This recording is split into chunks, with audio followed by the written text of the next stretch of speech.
All right, so that was Andre de Ruyter, CEO of Eskom, speaking in Parliament today. Well, the city of Cape Town has taken another significant step towards mitigating rolling blackouts, with the announcement today that by mid-year, residents and businesses that are generating their own electricity will be able to sell their excess power back to the city of Cape Town. I'm joined now by the Mayor of Cape Town, Geordin Hill-Lewis. Thank you so much for joining us, Mr. Mayor. We've spoken about this before, but a significant step today, because you've now got very clear time frames. When is it going to start happening? How, in a nutshell, is it going to work? Thank you very much. Nice to be with you. Well, it really is up to us now. The ball's in our court to get it running as quickly as we possibly can, and that is our intention. We say that by June, but it could even be sooner than that, really, if we can get it up and running. And for those businesses, people with large roofs who have already got solar installation, then as soon as our payment system is up and running, it will be instantaneous. And our hope is that because we have got this permission now, more people will start to positively consider making the investment necessary to actually get solar panels, and that over time this will unlock a lot more power onto our city grid. It won't be there immediately available because lots of people have been thinking about investing in solar but have held back, and hopefully this just adds another rock to tip the scales in favor of investing in solar and going for it. All right, so it has to be city-approved generation capacity, and an individual or a business needs what is called an advanced metering system. That has to be installed. What exactly does that mean? How much is it going to cost to get that meter in place, even if you already have solar panels installed? Yeah, you do need to install a smart meter, which allows us to measure exactly how much you are sending back into the grid. Obviously, that's an essential part of it. At the moment, that meter is too expensive. It costs about 10 grand. But we are working on finding alternative meters that are as good a quality and as reliable, that are cheaper. And hopefully I will be able to make an announcement in the coming months, because we think we have found one that we are putting through tests at the moment, that hopefully I'll be able to come back to you and say that we have reduced that meter cost very significantly. I know there was a lot of paperwork that had to be worked through. Tell me a little bit more about that process. The other thing that had to happen is that you got an exemption, I think, from National Treasury. You were exempted from a competitive bidding process. Tell me why that was necessary, and just how difficult as a city was it to set this all up? It is a challenge, and the paperwork is still too difficult. We've got work to do. Make no mistake, it's not where we need to be, but we are constantly improving. If we get the meter cost to be cheaper, if we get our online application system up and running, which we're working on to automate the entire process, then it really starts to look more and more attractive and more sensible for more people to do.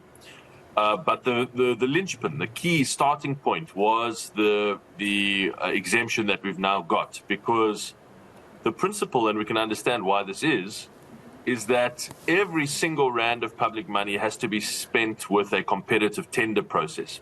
But you can just imagine how no one would be interested in participating if just to sell the city a couple of kilowatts of power, you had to engage in some kind of a competitive tender process with all of its rigmarole. No one would ever participate in that. Let me just jump in there to make sure I'm clear. This is just for my clarity. Are you saying that on paper you needed that exemption because on paper every individual who wanted to sell back would have to go through a bidding process? Am I understanding it correctly? Exactly right. Exactly right. Okay, so that makes sense why you needed that exemption. And that's interesting because that exemption has been granted. To what extent have the lessons that you've learned through this process, are you getting calls from other cities, other municipalities? Is it paving the way for other municipalities to do the same?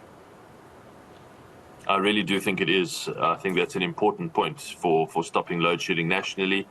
The city of Johannesburg has been here. My colleagues from Joburg have been here to talk to us. They're in constant contact with us, and I think that they are really pushing hard to try and make progress here. I'm aware that other municipalities have been in touch and have been on the phone with us.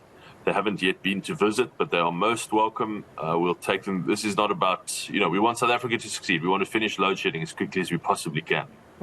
So you're saying that you're hoping by mid-year, possibly sooner. How many people have you got lined up? Realistically, how much of a difference is it going to make initially? Yeah, this is a crucial point. So at the moment, it's relatively few.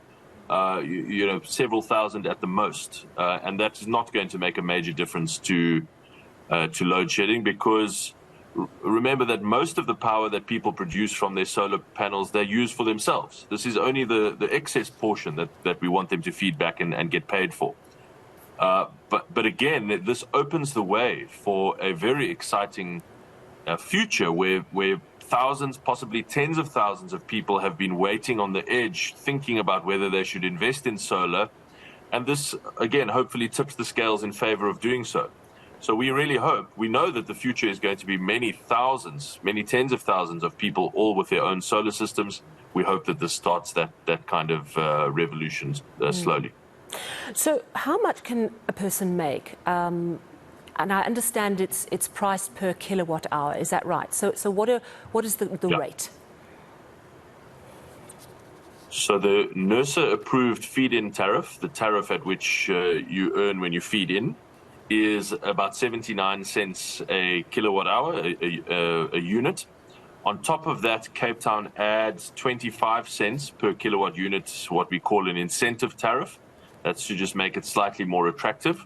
And of course, we will look to grow those tariffs over time to make them even more attractive. But that's what it comes out at R1.04 per kilowatt hour, per kilowatt.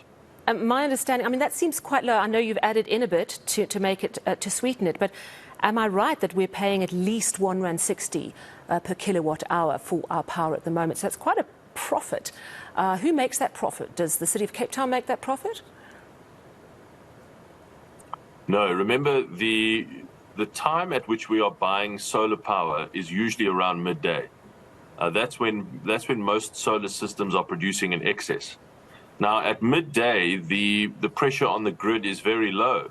And so the price that we pay Eskom is exactly what we are paying to customers, to these people who are going to sell us solar power now.